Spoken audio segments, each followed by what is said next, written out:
ಶ್ರೀ ಗುರುಭ್ಯೋ ನಮಃ. ಕೇವಲಂ ಚತುರ್ವಿಧಂ ಪ್ರಮಾಣದ ಲಕ್ಷಣವನ್ನು ಹೇಳ್ತಾ ಇದ್ದಾರೆ. ಆ ಪ್ರಮಾಣ ಅಂತನ್ನುವುದು ಎರಡು ಥರ ಇದೆ. ಒಂದು ಕೇವಲ ಪ್ರಮಾಣ, ಮತ್ತೊಂದು ಅನುಪ್ರಮಾಣ ಅಂತ ಬಂತು.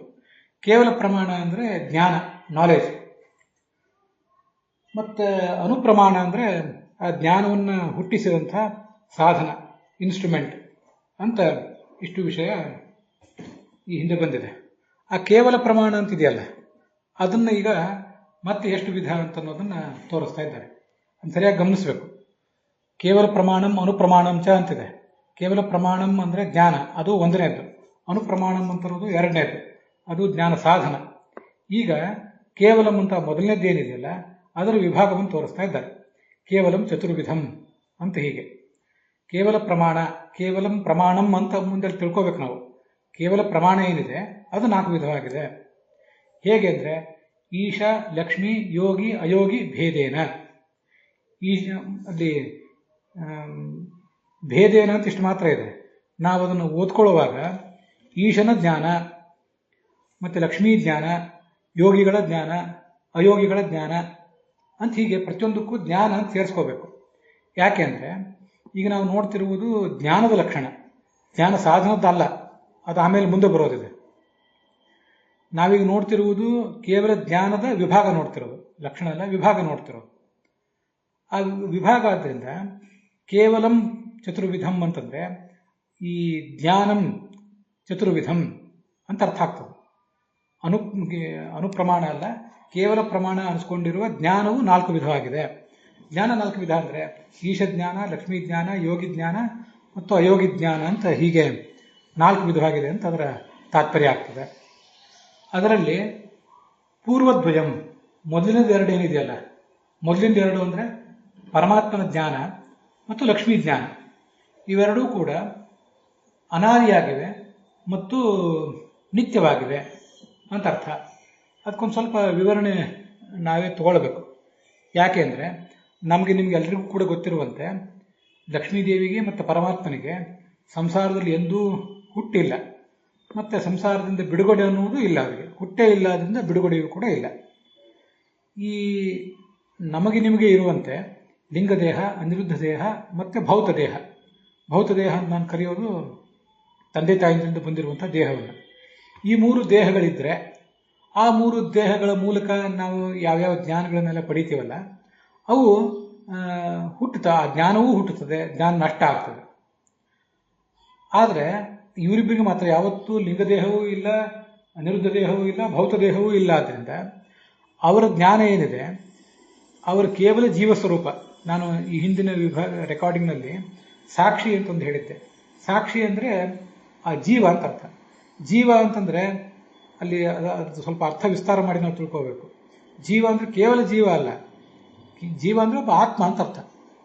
ನಾವು ಹರಿಸರ್ವೋತ್ತಮ ವಾಯು ಜೀವೋತ್ತಮ ಅನ್ನೋಲ್ಲಿ ಜೀವ ಅಂತಂದರೆ ಈ ಸಂಸಾರದಲ್ಲಿ ಬದ್ಧನಾದ ಜೀವ, ಅವರಲ್ಲಿ ಉತ್ತಮನಾದ ಮುಖ್ಯ ಪ್ರಾಣ ಅಂತ ಹೀಗೆಲ್ಲ ಅರ್ಥ ತಿಳ್ಕೊತಿರ್ತೇವೆ. ಹಾಗಲ್ಲ, ನಾನು ಅಲ್ಲಿ ಹೇಳಿದ್ದು ಜೀವ ಅಂದರೆ ಆತ್ಮ ಅಂತ ಅರ್ಥ. ಪರಮಾತ್ಮನ ಸ್ವರೂಪನೇ, ಹಾಗೆ ಲಕ್ಷ್ಮೀದೇವಿಯ ಸ್ವರೂಪವೇ ಅದು ಜ್ಞಾನ ಮತ್ತು ಆನಂದದ ಸ್ವರೂಪ. ಆ ಸ್ವರೂಪದಲ್ಲೇ ಕಣ್ಣು, ಕಿವಿ ಇತ್ಯಾದಿ ಇಂದ್ರಿಯಗಳಿವೆ. ಅವು ನಿತ್ಯ ಆದ್ದರಿಂದ ಆ ಇಂದ್ರಿಯಗಳು ನಿತ್ಯ, ಮತ್ತು ಅವರಿಗಿರುವಂತಹ ಜ್ಞಾನವೂ ಕೂಡ ಆ ದೃಷ್ಟಿಯಿಂದ ನಿತ್ಯ. ಲಿಂಗದೇಹ ಇತ್ಯಾದಿಗಳು ಅವ್ರಿಗೆ ಬರುವುದೇ ಇಲ್ಲ, ಆದ್ದರಿಂದ ಅದ್ಯಾವುದೂ ಕೂಡ ಅವರಿಗಿಲ್ಲ ಅಂತ ಅದರ ತಾತ್ಪರ್ಯ ಆಗ್ತದೆ. ಅನಾದಿಯಾಗಿದೆ, ಹಾಗೆ ನಿತ್ಯವೂ ಕೂಡ ಆಗಿದೆ, ಅದಕ್ಕೆ ನಾಶವೂ ಇಲ್ಲ ಅವರ ಜ್ಞಾನಕ್ಕೆ. ಅದು ಹೇಗೆ ಅಂತನ್ನೋದನ್ನು ಹೆಚ್ಚಿನ ವಿವರಣೆಯನ್ನು ಮುಂದೆ ಹೇಳ್ತಾರೆ. ಅದಕ್ಕೆ ಕಾರಣ ಈ ಥರ ಅನಾದಿ ನಿತ್ಯ ಆಗಲಿಕ್ಕೆ ಇದು ಕಾರಣ. ಅವರಿಗೆ ಲಿಂಗದೇಹ, ಅನಿರುದ್ಧ ದೇಹ, ಭೌತ ದೇಹ ಇದ್ಯಾವುದೂ ಬರದೇ ಇರುವುದೇ ಕಾರಣ. ಮತ್ತು ಅದರಲ್ಲೇ ಸ್ವಲ್ಪ ವ್ಯತ್ಯಾಸ ಇದೆ.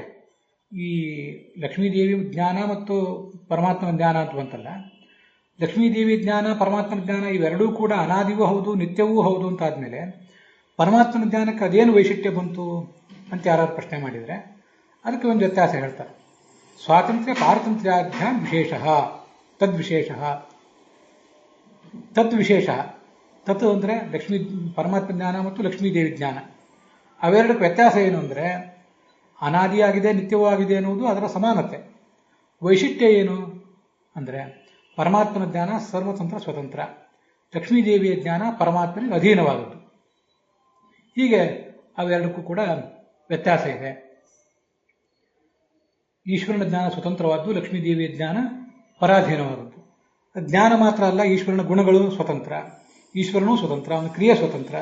ಲಕ್ಷ್ಮೀದೇವಿಯ ವ್ಯಕ್ತಿತ್ವವೇ ಜ್ಞಾನ, ಆನಂದ, ಗುಣ, ಕ್ರಿಯೆ ಎಲ್ಲವೂ ಕೂಡ ಪರಾಧೀನ ಅಂತ ಹೀಗೆ ಅದರ ತಾತ್ಪರ್ಯ ಆಗ್ತದೆ. ಅದು ಅವನಿಗೊಬ್ಬನಿಗೆ ಮಾತ್ರ ಅಧೀನ, ಬೇರೆ ಯಾರಿಗೂ ಕೂಡ ಅಧೀನ ಅಲ್ಲ ಅಂತ ಹೀಗೆ ಅದರ ಅಭಿಪ್ರಾಯ ಆಗ್ತದೆ. ಪೂರ್ವಂ ಸ್ವಪರಗತ ಅಖಿಲ ವಿಶೇಷ ವಿಷಯಂ. ಪರಮಾತ್ಮನ ಜ್ಞಾನ ಸ್ವತಂತ್ರ, ಲಕ್ಷ್ಮೀದೇವಿ ಜ್ಞಾನ ಅಸ್ವತಂತ್ರ ಅಂತ ಹೀಗೊಂದು ವ್ಯತ್ಯಾಸ ಹೇಳಿದರು. ಇನ್ನೊಂದು ಅದಕ್ಕೆ ವೈಶಿಷ್ಟ್ಯ ಇದೆ ಅವೆರಡರ ಜ್ಞಾನಕ್ಕೆ. ಪರಮಾತ್ಮನ ಜ್ಞಾನ ಏನನ್ನು ವಿಷಯೀಕರಿಸ್ತದೆ, ಲಕ್ಷ್ಮೀದೇವಿಯ ಜ್ಞಾನ ಏನನ್ನು ವಿಷಯೀಕರಿಸ್ತದೆ ಅಂತನ್ನೋದನ್ನ ಸ್ವಲ್ಪ ಗಮನಿಸಿ ನೋಡಬೇಕು. ಪೂರ್ವಂ ಅಂತಿದೆಯಲ್ಲ, ಪೂರ್ವಂ ಅಂದರೆ ಮೊದಲನೇದ್ದು ಅಂತ ಅರ್ಥ. ಮೊದಲನೇದು ಅಂದರೆ ಪರಮಾತ್ಮನ ಜ್ಞಾನ. ಅದು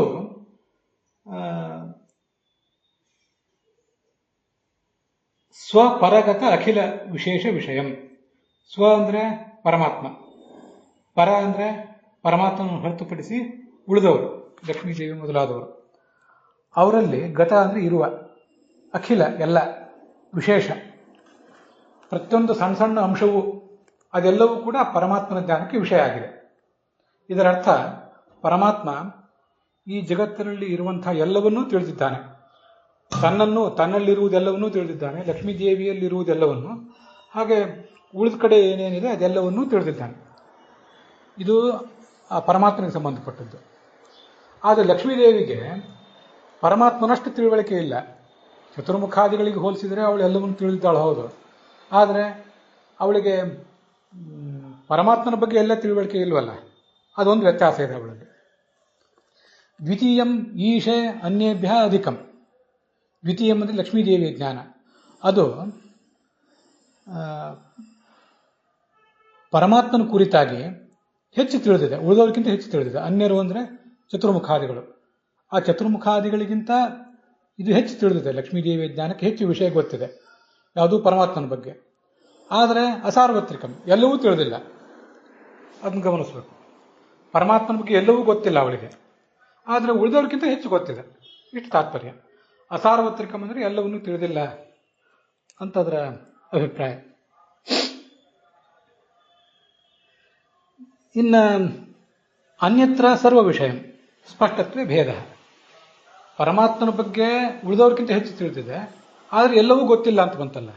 ಆದರೆ ಈ ಜಗತ್ತಿನ ಬಗ್ಗೆ ಹೇಗೆ ಅಂತ ಒಂದು ಪ್ರಶ್ನೆ ಬಂದರೆ, ಅನ್ಯತ್ರ ಪರಮಾತ್ಮನ ಹೊರತುಪಡಿಸಿ ಉಳಿದ ಜಗತ್ತು, ಜಡ ಚೇತನ ಯಾವುದೇ ಇರಲಿ, ಅದರ ಬಗ್ಗೆ ಅವಳಿಗೆ ಎಲ್ಲವೂ ಗೊತ್ತಿದೆ, ಅವಳಿಗೆ ಗೊತ್ತಿಲ್ಲದೆ ಇರುವುದು ಯಾವುದೂ ಇಲ್ಲ. ಆದರೆ ಸ್ವಲ್ಪ ವ್ಯತ್ಯಾಸ ಇದೆ. ಪರಮಾತ್ಮನಿಗೂ ಈ ಜಗತ್ತೆಲ್ಲವೂ ಗೊತ್ತಿದೆ, ಲಕ್ಷ್ಮೀದೇವಿಗೂ ಎಲ್ಲವೂ ಗೊತ್ತಿದೆ. ಆದರೆ ಆ ಜ್ಞಾನದಲ್ಲೇ ಒಂದು ಸ್ವಲ್ಪ ಸ್ಪಷ್ಟತೆಯ ದೃಷ್ಟಿಯಿಂದ ವ್ಯತ್ಯಾಸ ಇದೆ ಅಂತ ಅದರ ತಾತ್ಪರ್ಯ. ಅದೇನು ಸ್ಪಷ್ಟತೆಯ ದೃಷ್ಟಿಯಿಂದ ವ್ಯತ್ಯಾಸ ಅಂದರೆ, ನಾವೊಂದು ದೃಷ್ಟಾಂತಪೂರ್ವಕವಾಗಿ ಅದನ್ನು ನೋಡಿದರೆ ನಮ್ಗೆ ಗೊತ್ತಾಗ್ತದೆ. ನಮಗೆ ಒಂದು ವಯಸ್ಸಿನ ನಂತರ ನಮ್ಮ ಎದುರಿಗೆ ಇರುವಂಥ ಅಕ್ಷರಗಳು ಸ್ವಲ್ಪ ಮಸುಕಾಗಿ ಕಾಣ್ತವೆ. ಅದು ಏನಂತ ಗೊತ್ತಾಗ್ತದೆ ನಮಗೇನು, ಅದ್ರ ಬಗ್ಗೆ ಸಂಶಯ ಬರೋದಿಲ್ಲ, ಭ್ರಮೆ ಬರೋದಿಲ್ಲ. ಮಸುಕಾಗಿ ಕಾಣಿಸ್ತವೆ ಅಷ್ಟೇ. ಎದುರುಗಡೆ ಬರೆದಿರುವುದು ನಾರಾಯಣ, ಕೃಷ್ಣ ಹೀಗೆಲ್ಲ ಕಾಣಿಸ್ತವೆ. ಅದಕ್ಕೆ ನಾವು ಶ್ರಮನೂ ಪಡಬೇಕಾಗಿಲ್ಲ, ಕಣ್ಣನ್ನು ಸುಮ್ಮನೆ ಆ ಕಡೆ ಬಿಟ್ಟು ನೋಡಿದರೆ ಸಾಕು ಕಾಣಿಸ್ತದೆ. ಆದರೆ ವಯಸ್ಸಿನಲ್ಲಿದ್ದಾಗ ಇನ್ನೂ ಸ್ಪಷ್ಟವಾಗಿ ಕಾಣಿಸ್ತವೆ, ಅಥವಾ ಇನ್ನೂ ಎಳೆಯ ವಯಸ್ಸಿನಲ್ಲಿದ್ದಾಗ ಸ್ಪಷ್ಟವಾಗಿ ಕಾಣಿಸ್ತವೆ, ಮುದುಕಾದ್ಮೇಲೆ ಸ್ವಲ್ಪ ಕಡಿಮೆ ಕಾಣಿಸ್ತವೆ. ಅಥವಾ ಅದೇ ಮುದುಕನಿಗೆ ಕನ್ನಡಕ ಹಾಕೊಂಡು ನೋಡಿದರೆ ಹೆಚ್ಚು ಸ್ಪಷ್ಟವಾಗಿ ಕಾಣಿಸ್ತದೆ ಅವೇ ಅಕ್ಷರಗಳು. ಹೀಗೆ ಜಗತ್ತಿನ ಬಗ್ಗೆ, ಬ್ರಹ್ಮಾದಿ ಜಗತ್ತಿನ ಬಗ್ಗೆ ಪರಮಾತ್ಮನಿಗೂ ಎಲ್ಲವೂ ಗೊತ್ತು, ಲಕ್ಷ್ಮೀದೇವಿಗೂ ಎಲ್ಲವೂ ಗೊತ್ತು. ಆದರೆ ಅವನಿಗೆ ಗೊತ್ತಿರುವಷ್ಟು ಸ್ಪಷ್ಟವಾಗಿ ಇವಳಿಗೆ ಗೊತ್ತಿಲ್ಲ. ಗೊತ್ತಿಲ್ಲದೆ ಇರುವ ಅಂಶ ಯಾವುದೂ ಇಲ್ಲ, ಇದನ್ನು ಗಮನಿಸಬೇಕು. ಯಾವುದು ಅನ್ನೋನ್ ಅಲ್ಲ, ಆದರೆ ಯಾವುದು ನೋನ್ ಆಗಿದೆ, ಯಾವುದು ತಿಳಿಯಲ್ಪಟ್ಟಿದೆ, ತಿಳಿಯಲ್ಪಟ್ಟದ್ರಲ್ಲೇ ಸ್ವಲ್ಪ ಸ್ಪಷ್ಟತೆಯ ದೃಷ್ಟಿಯಿಂದ ಪರಮಾತ್ಮನ ಜ್ಞಾನ ಹೆಚ್ಚು ಕ್ಲಿಯರ್ ಇದೆ, ಇವಳ ಜ್ಞಾನ ಸ್ವಲ್ಪ ಅಸ್ಪಷ್ಟವಾಗಿದೆ ಅಂತ ಇದು ವ್ಯತ್ಯಾಸ. ಅಲ್ಲಿಗೆ ಈ ಭಾಗ ಸಮಾಪ್ತ ಆಗಿದೆ.